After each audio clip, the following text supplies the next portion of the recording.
Hello, hello.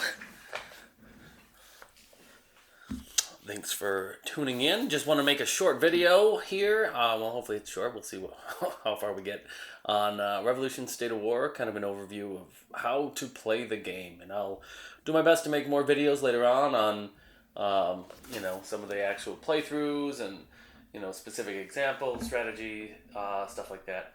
First off, you'll probably notice it's a pretty big board. We're looking at two mounted boards that are 17 by 22 each that butt together. So it's a 44-inch long board, which is fine. It's the entire eastern seaboard of the American colonies. Up here we've got Canada, we've got like New York here in the green. You got the New England colonies over there, and middle colonies there, Virginia, North Carolina, and then the South Carolina, Georgia is one. Why isn't it letting me do the thing here? What? Okay. What the? Oh, maybe I'll do that. I see. Okay, South Carolina. Sorry, I'm just getting familiarized with my little mount here. So South Carolina, Georgia is one colony. North Carolina is its own colony. Virginia is its own colony. The middle colonies, which is Maryland, Delaware, Pennsylvania, and New Jersey. New York gets to be its own colony. And then, the New England over there. Where is it? Are you seeing it? Yes. Oh, New England, which, of course, is the Massachusetts, Connecticut, Rhode Island, New Hampshire, and then Maine and Vermont were sort of part of that, but they weren't states or anything at that time, or colonies. All right, so the basics of the game, you're trying to win the war here. So, it's a big daunting task. How do you win the war? You establish 40 or more victory points when there's a victory check. And that's the long form version of the game.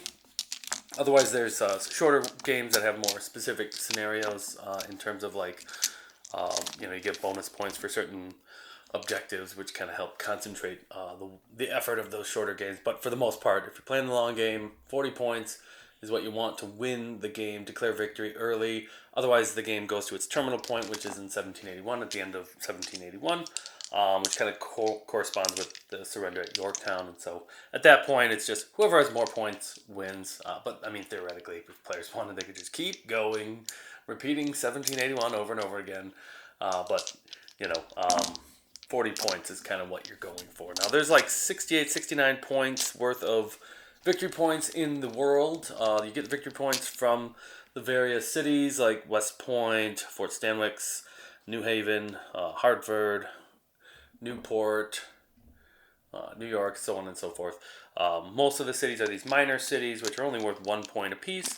And then there's major cities like New York City here, and New York City's worth 4.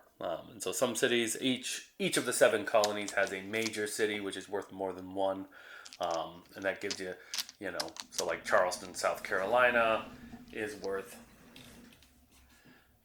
3 points. So you capture Charleston, South Carolina, you get 3 points.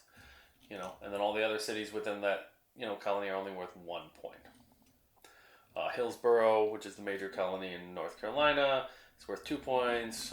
Virginia, the major colonies, Richmond, it's worth 3. Philadelphia, for the middle colonies, obviously, that's 3 points. New York's worth 4. That's the most valuable city on the map. Boston is worth 3, and then Quebec is worth 2. So, just little basic data points for you. Victory point track is up in the top left here.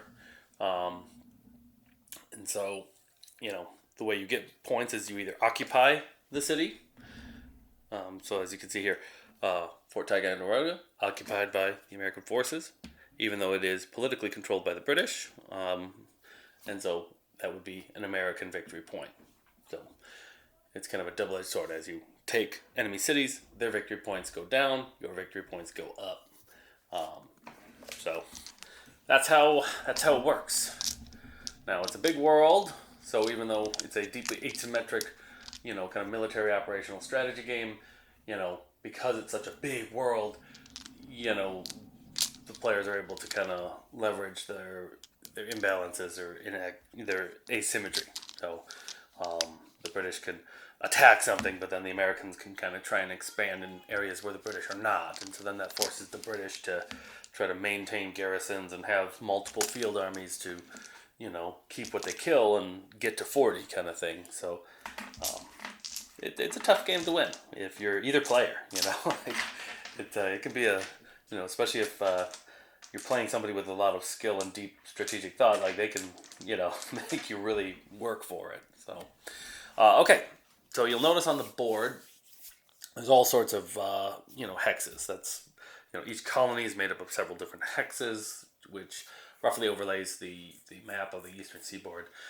So each hex has its own like terrain, and some hexes are bordered by rivers. Like we got the Hudson River here. We've got I think this is the Mohawk River, the Susquehanna, the Delaware, so on and so forth. And so the core terrain of each hex might be hills, forests. It could be like a flat, and then there's some swamps. There's only a few types of terrain. The terrain can contribute to battles and give you some of these.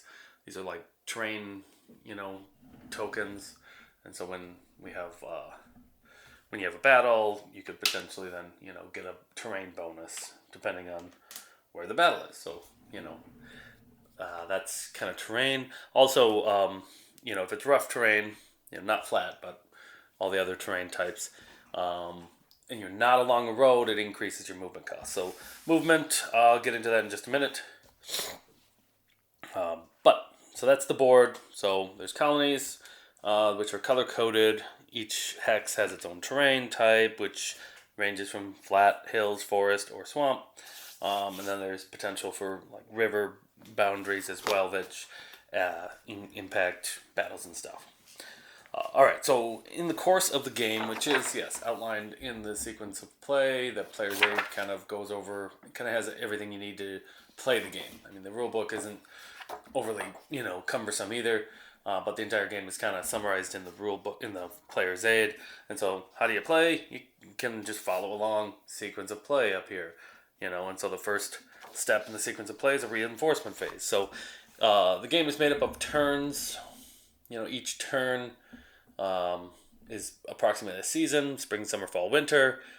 During each turn, there's a reinforcement phase, an action phase, and then an end turn phase. And so the reinforcement phase allows players to, one, they get to draw a card. So you get to draw a card. There's all sorts of differing, things within the cards. The cards have a suit. The suits, if you get two matching suit cards, you can exchange those during your turn to execute a deception action, which gives you kind of a super action. Otherwise, the cards have like a, kind of a nice, like a lot of tactical benefits or short-term things. This one is like form square, and so it allows you to kind of negate a dragoon charge, which really roughs up the other guy, especially if he was expecting to like break through your line, and then you go and boom, form square. So you get a card. Both sides get a card. The cards are sort of just a bonus resource that you use. You obviously will accumulate those in order to do deception actions, but then they also enable some certain other short-term tactical benefits with the actual event of the cards. Also during the reinforcement phase, if you have any generals that aren't on the board yet, they go in the reinforcements box, which is down at the bottom. Way over here. So there's one on each side. So we've got the Americans over there, and then the British on the other side. And so then generals that aren't assigned on the board to a command yet, they can be brought in onto the board during the reinforcement phase, as well as if there's any reinforcement units. And so, so if you have units that are in the reinforcement box, those can come onto the board. Also, on the bottom of the board is the resource points track. So you got, so if you have points like 3 points or 4 points or more, you can then, draw a new unit from the bag and bring it onto the board, or just put it into the reinforcements box if you don't want to put them onto the board yet. And there's specific criteria for some units, like a lot of American units are location specific. So like this guy here, I don't know if you can can see that, but it's a Virginia unit. So when he gets added to the game, this infantry brigade goes in Virginia. So there's some limitations. That's primarily it. British, French, and Hessian units arrive with the Navy or at the port city where the Navy is, and then American and Tory units are spawned in the location or the colony where they originate. So a lot of them have New York, New England, Virginia, North Carolina, stuff like that. And so especially if you're not paying the additional resource points to specifically identify the units you're mustering, you don't know what you're going to get. So like you could want New England units to really bolster your campaign in New England, but maybe you're cheap and you want to get that one more brigade, and it happens to be a South Carolina and a North Carolina, and now you're like, crud, what am I going to do with this? And so these are the trade-offs that are in the game. All right, so that's the reinforcement phase. You draw a card, you can bring on new reinforcement units. A lot of times, most of the actual reinforcement units are in the spring, because at the year end, there's a resource phase or a resource allocation. So at the end of the year, there's a winter attrition, there's victory check, and then there's a resource allocation for the next year. And so you get all these new resource points, and so then most of the actual units that are spawned or brought onto the board do come on in the spring, and then the spring is kind of the opening of the next, campaign season. But, during the course of the game, you could have accumulated enough resource points or have reinforcement units that you haven't spawned yet, for whatever reason. Sometimes, like maybe it's a new North Carolina unit and there's a lot of enemy units in North Carolina, and so you don't want to like just bring them onto the board to get wiped out, and so you're like, I'll just wait to muster that unit, kind of thing. So, most of the reinforcement stuff does happen in the spring, but you have the opportunity to muster those units and such at any turn during the year. After the reinforcement phase is the action phase. This is where most of the game occurs. Now, there's a purple bag, which is the initiative bag. In the bag are these action cubes. These are just blank cubes. For most of the game, or at least half the game, the British get 4 cubes, the Americans get 3 cubes. Once the Americans are able to attain French support, they also get 4 cubes.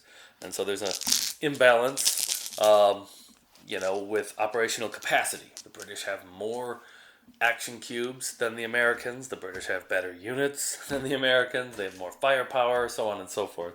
But, with French support, the Americans can kind of start balancing some of that. Also, at a certain point in the game, around 1778, a lot of American units that start the game.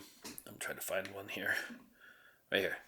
So, like a lot of the American infantry units, about 2/3 of them. So, on one side, it just says, it's a firepower of 1, which is in the bottom right. And then at 1778, it gets upgraded and has a firepower of 2. So, kind of corresponding to the Valley Forge and the training that the American Army receives. But, there's still a good amount of American infantry that remain at that lower firepower effectiveness of 1. So it's not like they're able to just, we're just like the British now. It's like, you're a little better. You're a little more able to stand your ground and take the fight to the enemy. But the British still generally are going to have more firepower, more artillery and everything else. All right, so in the action phase, you kind of alternate, or alternate, but you just draw 1 cube out at a time, and that determines who has initiative. So this would be Americans, and then they decide, what am I going to do with that? Now, just like it's outlined in the player's aid, there's basically 4 things you can do with an action cube. One is to spread influence, and that's where you attempt to generate a political action without moving your forces. So if I wanted to generate a political action and attempt to, gain political control over Fort Stanwix here, I can roll 2 dice, and if it's a 9 or more, it's successful. So right here, this is a 6, so it's not successful. It is modified by certain factors, like if you have units present, you get a +2, and then you get a +1 for each, friendly, politically controlled city that does connect to it. So in this case, I'd get just a +1 for Fort Stanwix, because it's just Albany that can connect to it. Now, if the British were doing the same thing, they'd get +2, 1 for Genesee, and one for Oswego. So that's one thing that you can do with an action cube. The second thing is to construct forts.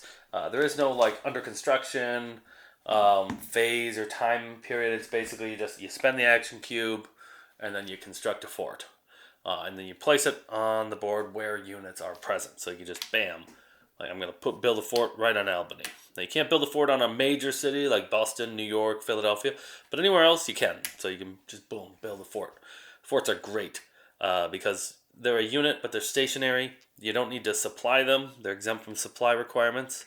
Um, they're not exempt from, like if they're under siege, then they will still, be subject to attrition, but they do get a benefit. So if they're under siege, and I can cover that at the turn end. So when we do supply attrition and stuff like that, things like the public support within the colony, whether or not you're in a fort, those do have an impact. Forts are pretty slick, so they're just they're kind of a stationary artillery unit. They only have 2 cohesion, which is like similar to hit points, except cohesion is a temporary attribute. So units that survive battles, they always go back to full cohesion. And so like you want to kill the units in the battle. If you don't kill them in the battle, or they're lost from a rout bonus, then they come back to life. They recover their cohesion. They regroup their units and stuff like that. And so it only has 2 cohesion, and it does act as an artillery unit, so it provides firepower to the defending unit of a fort. And then the big advantage is like if someone's going to try and storm a fort to neutralize it, the player gets this super defensive bonus, this fort defensive bonus, which prevents. It's immune to dragoon charges. It's immune to being flanked, and it also reduces the enemy's firepower for their artillery by 1. And so then, you basically have to storm it with your infantry. And if the fort has 1 or 2 infantry brigades garrisoning in it, you can pay a lot. You can pay dearly to storm that fort, and so then you end up trying to starve it down, and the enemy might have a field army and try to relieve that siege in that time. And so it's a huge time saver. It helps protect your lines of communication and supply and everything else, and allows you to kind of like venture off and concentrate your forces elsewhere. So forts can be very, very practical and powerful, but it does cost some action cube to do it. Deception action, I mean, we kind of covered a little bit of that. You can exchange 2 matching suit cards. So if I get 2 cards with matching suits, I can exchange them, discard them, and receive a deception action. Deception actions are kind of a big super thing. So one of the biggest things that you might see is a propaganda campaign, and that gives you 5 political actions. You can only use 1 per city, and then there's some slight modifications. So the British can't deploy a propaganda campaign into New England. It's and then the Americans can't generate a propaganda campaign for any Canadian cities. But otherwise, it's up to 1 per city, and you get 5 political actions. So I mean, that's a huge one. That's a nice little thing. The other deception actions are you can get a reinforcement. So you get 5 resource points, which is close to 2 units. Each unit costs about 3 resource points. So getting 5 is like almost basically equivalent to adding 2 brigades to the unit. And then the third is the kind of special action for each player. So the Americans, they would be able to increase their French support, and the British would be able to increase the Arnold treason track, eventually removing Arnold from the game, which Arnold is arguably the most effective tactician in the game. So he provides a lot of tactical benefits to the American player for battles he's in. So the British will want to take him out, especially after the Americans, their American infantry gets upgraded in 1778. And so then it's like, okay, if they're able to build up some of their forces and they have more capable forces and they get Arnold leading them, they've got a very lethal offensive weapon. And so then the British are probably going to want to take out Arnold so that at least there's a little bit more of a parity in terms of capabilities. Because otherwise, yeah, it can be devastating. And then, yeah, the Americans, they want to get French support because they get additional resource points every year. They get additional operational capacity with action cubes, and then they also you get the French Navy, as well as they get some French troops right away. So that allows them to jump around the border. At least the French units can jump around, and provide coastal support. Yeah, so big deal, big deal. All right, and then the last thing that you do with an action cube is movement. And so that's what most of it's going to be used for, is actually movement. And there's kind of two types of activations. A major activation basically says, I'm going to activate like General Arnold here, one of the generals on the board. I believe you can see that. And there's a little yellow box that has a number in it. That's how many movement points you get. So it ranges from 2 to 4. So most of the generals are 2 or 3. And then there's a couple generals on each side, or one on each side, that has a movement rating of 4. So Washington for the Americans, and then Joseph Brant for the British player have up to 4 movement points. Movement's relatively simple. And then the minor, before I do that, minor activations, that's when you're activating a force that doesn't have a general, so it has an implied general, and then you get 2 movement points. Or if you're activating a force that has already moved, which is what these yellow cubes are for. So like I put a yellow cube after I've moved the guy, or he's retreated from battle, to show that he's already spent his movement or whatnot, and so like I can activate him again, but it's a minor activation, and I just get 1 move. So either 1 hex or 1 movement point, whichever. So like I can jump to 1 city, or so I'm not limited. So it's not like 2 movement points, but it's also it's meant to be just 1 move. So either that way, if you're out in the woods, even if you've got that, you can move them 1 hex if need be. So that's how the minor activations work. So either 2 movement points for a force that doesn't have a general and hasn't moved yet, or a force that has moved, whether it has a general or not. It's just 1 move. So we'll cover that in a sec. All right, so actual movement is relatively simple. We have both, hex by hex movement, or one hex at a time, and then there's also a point-to-point movement. And so, like, point-to-point movement, what that looks like is like the Navy. Where's the Navy over here? So we got the Navy. The Navy can just jump from one harbor to the next, or to any other harbor. They're not bound, and so that's 1 movement point to jump from one harbor to another harbor. And then in terms of point to point, each of these minor cities kind of form a point, and so like you can jump to a city. I don't know if you saw that. So you can like jump, from like, see, these guys are in New York City. They can jump to West Point because it's neutral. So if it's friendly or neutral, as long as it doesn't have enemy control, you can jump to it. So like these guys, they can't jump to Trenton because it's British controlled, and so in that case it'd be 1, 2 to move into Trenton. But once you've got somebody in Trenton, then you can just 1 jump there. And so these guys can go 1, 2, and jump to Philadelphia with 2 movement points. So that's point-to-point movement. So the requirements are, you can't go through enemy units, you can't go through enemy politically controlled cities, and then you can't go through the enemy's zone of control either. So, like, if I've got, units even like here,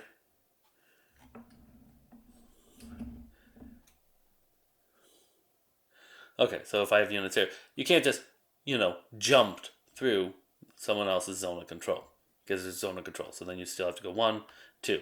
So even if the guy doesn't get to intercept you, you can't just jump through. And so the expedited point-to-point movement is really, meant as there's not a lot of tension or enemy activity in the area. It's a friendly or neutral area. You can, force march or, maneuver with less of a tactical considerations. So that's how point-to-point moves. And then, like, if you're not moving, jumping from one city to the next city, or one harbor to the next harbor. And you can do one hex of movement at a time, and that's relatively simple. So most moves are going to be one movement point. Anything along a road, one movement point. If it's flat, it's one movement point. And then if it's not flat, like if it's hills, hill swamp, forest, it's 2 movement points, unless you're going along a road. So if we kind of come on down to like North Carolina here and say I'm going to be here, or like we'll say I'm right here, just for S and G's. Like if I want to go here, it's 2 movement points, because I'm going into the swamp there. And I'm not along a road. Now, if I was here, it's just 1, because I'm anything along a road, 1 movement point, and then only when it's not along a road and you're going into rough terrain, forest, hill, swamp, then it's 2. Now, there isn't an additional movement penalty for crossing a river, so it's basically anything along a road, 1 movement point. Anything that's flat, 1 movement point, and then only if it's rough terrain and you're not going along a road. If you're going not along a road and it's rough terrain, now it's 2 movement points. So basically everything else is 1 movement point. Including point-to-point movement, the harbor to harbor, city to city, and then you can pick up units along the way as you're moving, including point-to-point movement. And embarking from a port city into the harbor, that's 1 movement point. So everything's basically 1 movement point, other than moving into rough terrain. That's not along a road. Okay, so that's how the game works, and so we're going to be moving units around, using those movement mechanisms with the action cubes, along with the other potential actions that you might be using, in order to secure and establish political control over enough of the colonies to declare victory. Now, occupying cities does, have the potential to shift political control just by itself. And so at the end of each turn, there is a supply check. And so then, a lot of that's kind of just, you can already tell who needs supply, who doesn't need supply. Each one of your cities that are friendly or occupied provide supply for 1 unit. And so like you're looking at Washington over here, he's got 1, 2, 3, 4 units here, and there's another couple over here north of there, so it's like we're looking at 6 or more units. But then when you look 1, 2, 3, 4, 5, 6, 7, 8, so there's enough supply. So for the most part, you can already tell, like, oh, okay, there's supply there, these guys are good. Only when there's like a rather large army that doesn't have a lot of points of supply around it, then it's like, okay, well, you're out of supply, and then we roll for attrition, or if you're under siege.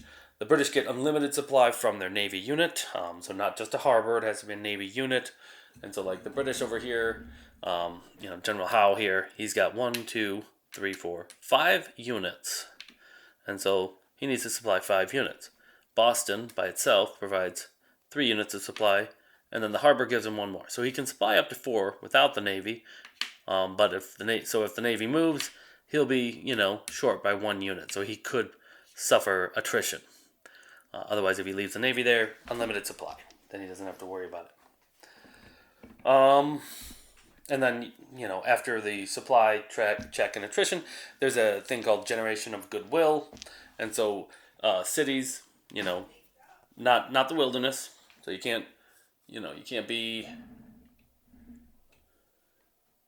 just be out in the hills. You got to actually be in the city, garrisoning the city. But if they're British and American units or generals, then you can generate political control. So like at the end of the turn, New York City would generate 1 political action for New York City, and that would shift the political control of New York City, which could then shift the control of New York, the colony.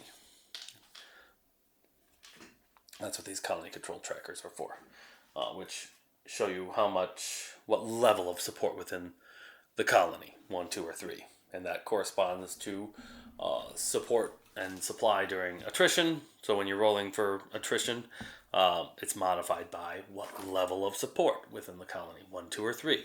So then it modifies the die roll for that. Same thing with the attrition die roll.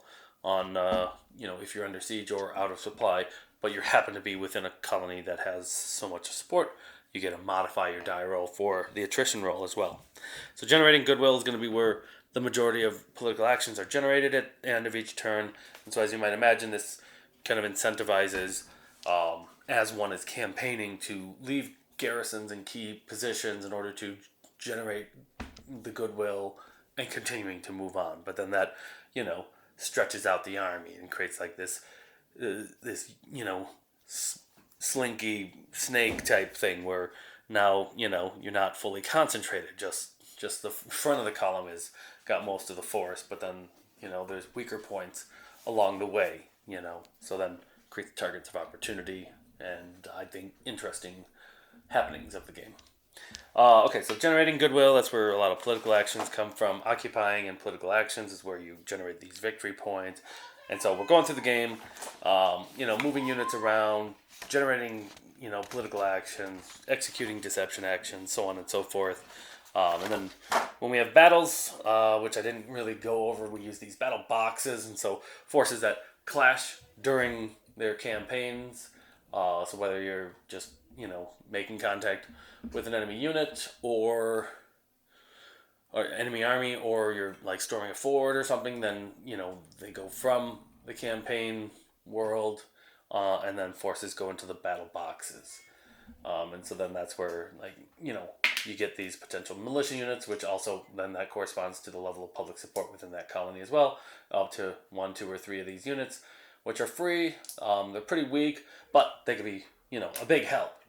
Because then they can kind of shore up your line. You can spread out your line to use all 3 lanes of combat, left, right, center. The battle boxes, the battles are, a mini game. So you got artillery positions in the rear.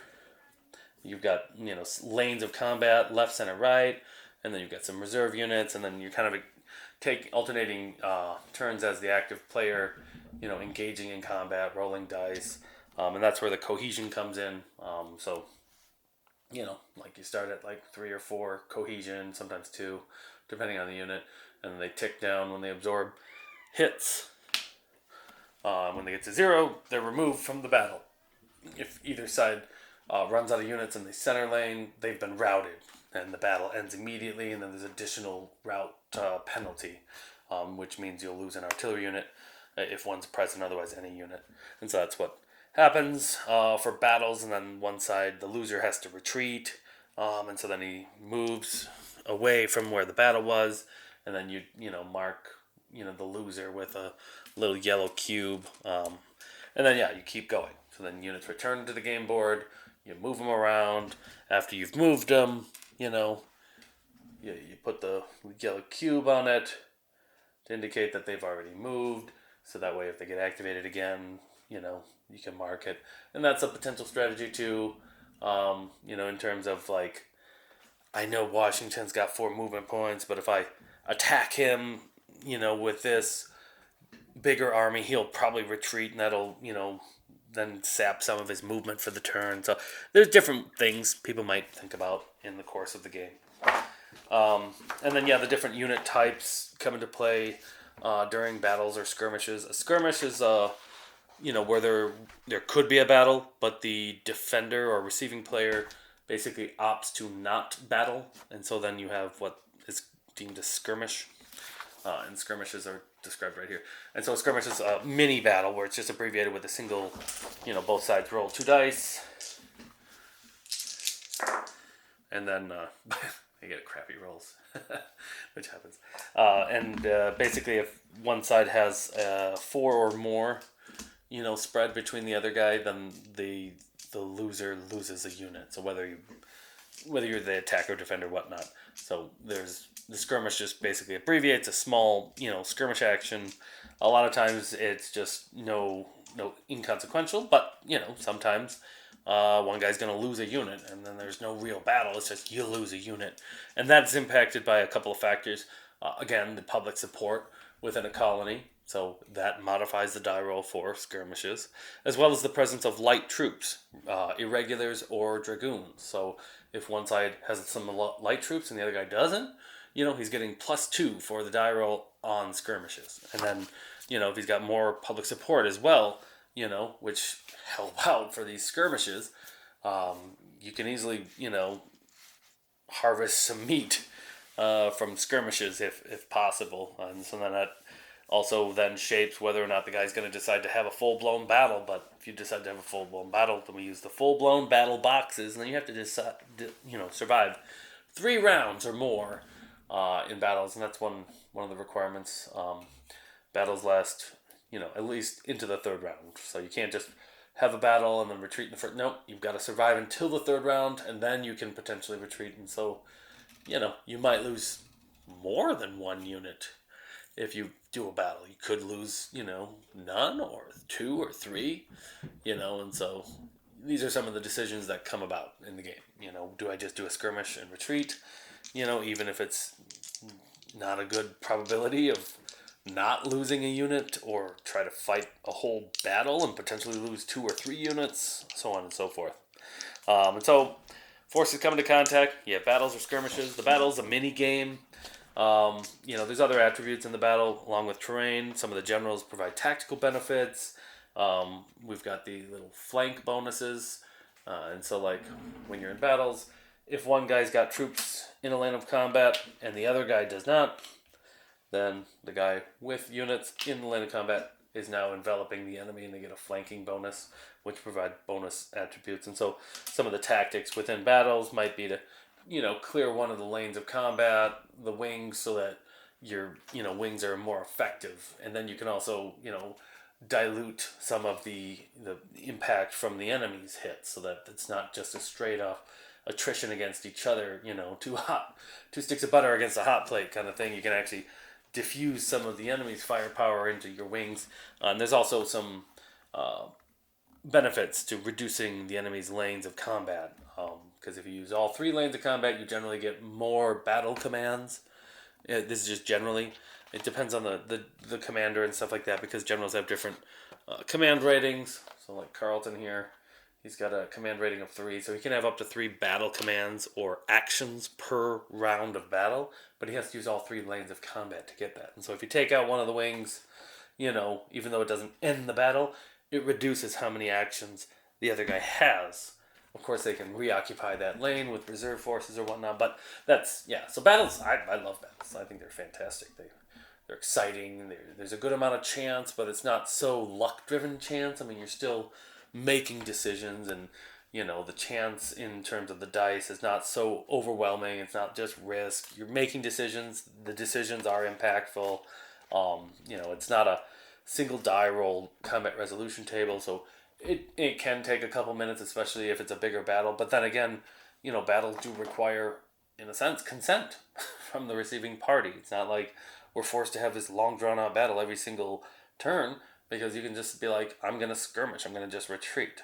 But, at some point, both sides are like, I feel good about potentially having, a good outcome here. And then, then battles become a much more climactic situation in which, you're not just sitting there getting walloped for 3-4 minutes. You actually, have some sort of strategy or something up your sleeve where you think you can inflict some damage. And so battles become much more climactic, especially, in terms of like, there might only be a couple of full battles in a year. And so they're kind of like the capstone of the campaigning. You get your reinforcements in the spring, you're posturing and maneuvering around, maybe by about fall or winter.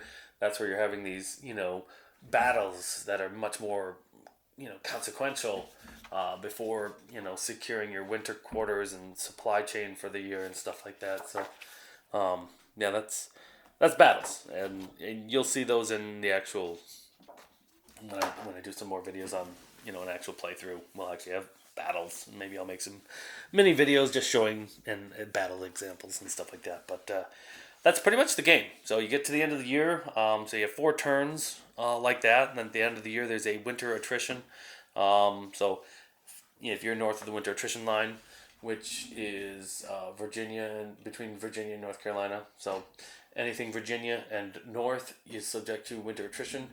So then you have to be in winter quarters and if you're not, you lose a unit. 1 unit per stack of units outside of winter quarters.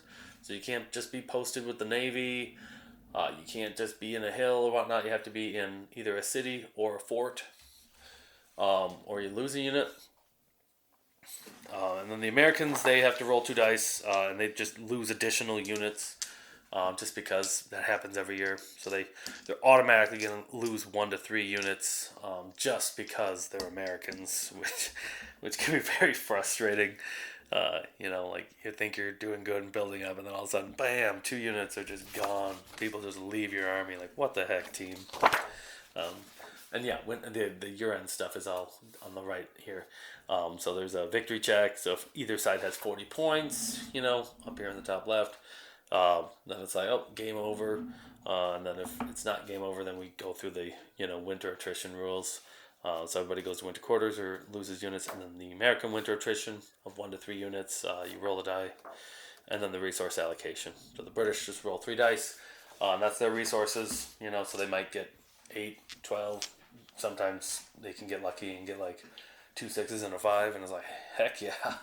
And then the American resource allocation is based on how many victory points they have. So the more of the colonies they occupy, the more resources they get for the resource allocation at the end of the year. And then they get, 1 resource point for every 3 victory points. So if you have 30 victory points, you get 10 resource points. And then the resource points are converted into units at a rate of either 3 resource points to draw a unit at random, or 4 resource points to draw a unit specifically. So if you want an artillery piece, you can spend 4 and be guaranteed to get an artillery unit, and so on. Also, whenever you lose one of your units, whether it's attrition or battle, you do gain a resource point. So there's kind of a recovery mechanism that helps offset, because sometimes there could be a walloping battle in which you just get completely handed your ass handed to you.